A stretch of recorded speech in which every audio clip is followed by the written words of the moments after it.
What is going on, guys?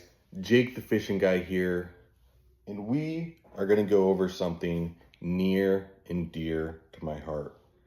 Guys, that is a swim jig, all right? I know what a lot of you guys are saying.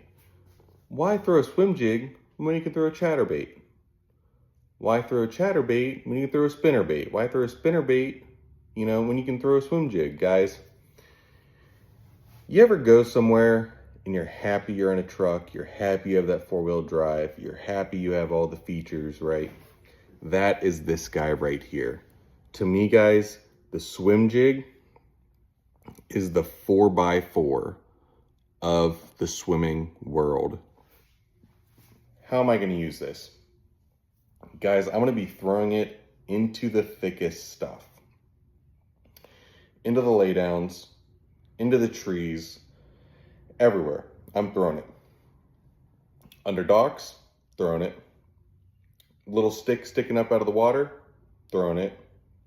If I know that there's a hard spot or bluegill beds or anything that is different, I'm throwing it. So guys, like all the other videos, you're gonna use whatever line you're comfortable with. But for this, I highly recommend throwing 30 or 50-pound braid, guys. This thing, you're putting it where you don't want it. Don't want any other lures to go. This, you're hoping that you can get in and get out relatively undetected. You're not hanging up in the structure. You're not destroying the whole high percentage area. So with this, I throw a trailer on it. So my trailer of choice has been a paddle tail swim bait. Z-Man, I'm waiting on y'all to come out with a paddle tail. A good paddle tail. Like a Kitech fat style ribbed paddle tail. Anyways, this is a reaction tackle lead swim jig. Has the weight on the side, so there's no guessing. All right. You get a 3/0 hook with a basic keeper. All right. The hook's pretty stout. I have bent them out when I get hung up. Never bent them out on a fish. So guys, you can see what I just did right there. I grabbed the weed guard and I pulled it out of the way. When I thread this on, I want no skirt. I want nothing to be in the way. So I'm going to take it, put it through the nose. And guys, just like anything else you're rigging on, you want to make sure it's straight. Come out about right there, push it up on, give it a little tug, and boom, guys. That is it. Take a minute, dress it up.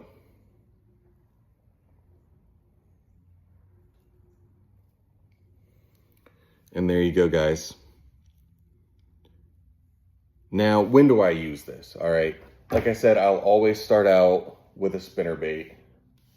If the cover just gets too thick, you're constantly getting caught up, or, you're finding it hard to get in and out undetected without blowing up that high percentage spot, especially with a chatterbait, all right? Chatterbaits are great. They're great for vegetation until you touch whatever vegetation that is, and then they just roll. They don't deflect as much, which a swim jig is known to do. So when I want to get in and out, that's when I use a swim jig, using it in the thickest stuff. With that being said, I'm going to be using this on a Ducket Ghost 2, all right? And I'm either going to be throwing it on 7.3 medium heavy, or guys, I really prefer that 7.2 heavy. That little bit more backbone, the inch shorter, right? I don't need to get it as far of a cast out, right? A lot of times I'm just flipping this up under docks, brush, into brush. Guys, the main part is use braid, use a big stout rod, and pull them fish out, all right? And that sums it up, guys. I will see you guys next Thursday on your next tackle tip. Later.